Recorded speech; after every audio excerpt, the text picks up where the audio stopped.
naman akla. Narito tayo ngayon upang matunghayan ang napakainit, nagbabaga at talaga namang usap-usapan at maraming pinaka-inaabangan na issue ni Ate Erica. Sa pagpapatuloy ng ating istorya ay isinawalat na nga ni Kalingap Val Santos Matubang ang pangalan ng nirereklamo ni Ate Gina. At ang vlogger nga na nirereklamo ni Ate Gina na sinasabi niya na hindi naman daw nagbibigay ng ni 5 duling at mga pantulong na bigas na vlogger kay Ate Erica nung siya ay binavlog ay walang iba kung hindi si Kalingap Rab daw. Kahit dyan sa abogado natin, hindi pwedeng ganyan mga kaibigan. Binablog mo yung isang tao wala kang binibigay. Abay, lapastangan yan. Ito po mga kalingap, unang muna, isang babae po ang ating munang pakikinggan ngayon. Ito. Si Ginang Gina Panza, na ina ng dating Kalingap Angel at ex-love team partner ni Edu na si Erica, ay may aligasyon laban kay Kalingap Rab. May aligasyon laban kay... Sino itong Kalingap Rab na ito? Sir, alam ba itong Kalingap Rab na binabanggit ni Gina dito? Sir, boss. Sir, binala mo ito dahil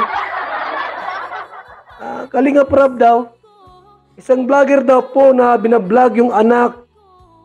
Pero wala daw binibigay kahit 5 duling. Aba, hindi pwede yan. Ito, tuloy po natin. Vlog nila si Erica, ngunit wala umanong inaabot man lang si Kalingap Rab na kahit na 5. Kahit 5 walang binibigay? Hindi pwede po yan. Nay Gina, i-text mo ako sa ating numero at may abogado tayo dyan. Yung reklamo mo, isampa natin. Sa lalong madaling ako ang kakampi mo rito. Hindi pwedeng ganyan. Ano yung pa-birthday po niyan? Mga vlogger na ito, mga pasaway, no? Wala kayong ginawang mabuti. Ito ay nakarating sa kaalaman ni Kuya Val. May nagreklamo. Kaya ito ay nagalit. Siyempre. Kay Kuya Val, ang panig niya ay na kay Ginang Gina. Opo naman kasi alam niyo po, yung mga inaaping tao po. Yung mga taong inaapi, minamaliit, hinahamak, ako po ang kakampi ninyo. Walang iba. Val Santos Matubang po. Ayon pa kay Kuya Val, ay ayaw niyang may naapi at naabuso. Ayaw ko may naapi. Si Kuya Val ay kakampi ng mga inaapi. Opo. Marami na akong naipakukulong. Aling Gina. Talagang nakakagulat nga ang aligasyon na ito dahil sa vlog nito ay sinabi na nga ni Kalingap Val Santos Matubang na nagre-reklamo pa daw ang mama ni Ate Erica kay Kuya Rab. Ito daw ay dahil ilang beses daw vinlog ni Kalingap Rab si Ate Erica nung time na pinalove team pa daw nila si Ate Erica kay Kuya Edu.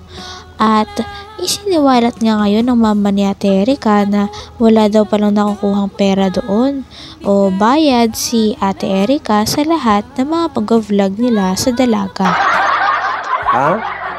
Aling Gina, maraming salamat sapagkat mayroong isang taong handang tumulong sa problema mo. Hindi ka nagkamali po sa paglapit sa atin. Pupuntahan kita dyan. Ano yung address mo kung taga saan po kayo? I-text mo ako sa ating cellphone number 0929-113-2469. Ano mang oras, kahit ating gabi. Baka naman may asawa ka, magsilo sa akin, ha? Sabihin mo, wag magsilo sa akin. Kahit madaling araw, handa kitang dipahan at sabihin mo lahat. Ito mga vlogger na pasaway. Ang buong kwento at katotohanan sa likod ng aligasyon ay tutukan ngayong araw sa live program ni Kuya Val Santos Matubang. Magandang tanghali mga kalingap. Yan po mga kaibigan, alam nyo, hindi ako kumain ng tanghalian kasi kapapasok ko lang po yung sumbong sa office natin. Ang sabi ng secretary natin, ako'y nasa Naga po ngunyan, nag-chat po. Ha? Sabi ko, tumawag ka, di ko maintindihan yung chat mo. Mayroon na pong nagreklamo sa office natin, yan po sa Daet, sa Magang, Barangay Magang. Gina Surita daw po ang pangalan. Sabi ko, anong reklamo ni Gina Surita? Tungkol saan yan? Ha? Ang sabi po nito, binablog daw po yung anak ni Kalinga Prab.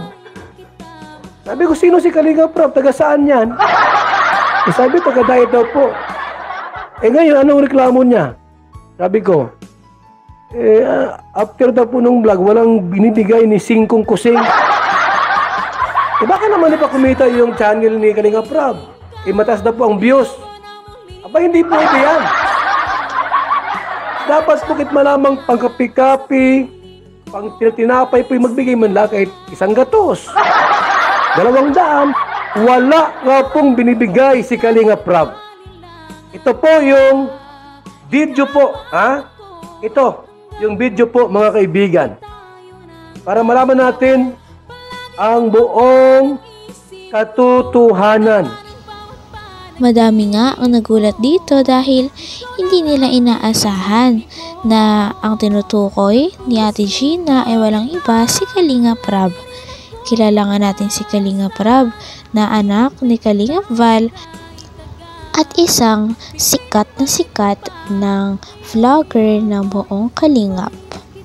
Talagang medyo seryoso ang usapin na ito dahil nadamay na nga ang pangalan ni Kalinga Prab sa issue na ito. Pagpatuloy ang video ito sa mga Kalingap Angels 27.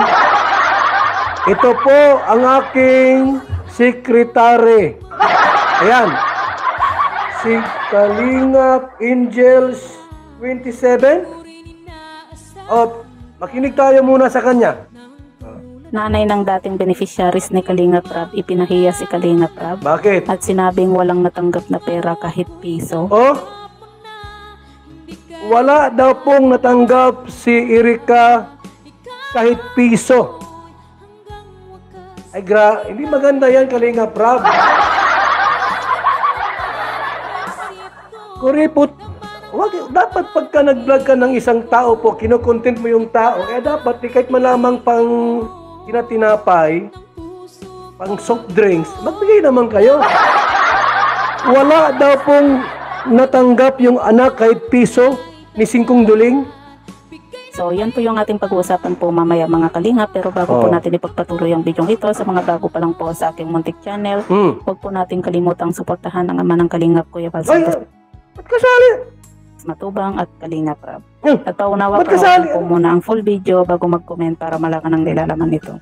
So, dito nga po mga Kalingap, alam naman po natin na matagal na nga pong hindi po beneficiaries ni Kalinga Prab itong si Inga po, At napag-alaman po natin na yung dating tumutulong nga po sa kanila ay nagkagulo-gulo na po sila, Kumbaga nagkakalabasan na po sila ng mga baho nga po.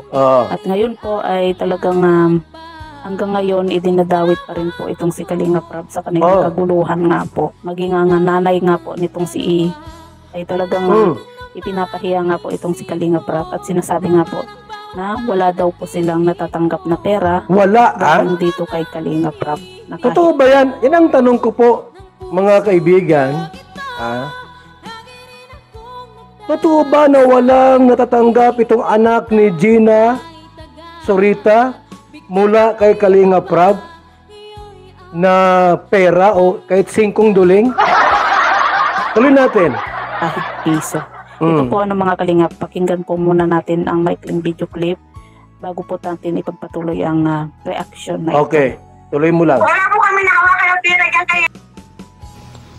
Hanggang dito na lamang muna ang ating napakainit, nagbabaga, pinakainaabangan at usap-usapan na latest issue ni Ate Erika. Maraming salamat sa inyong panonood. Hanggang sa muli. Bye!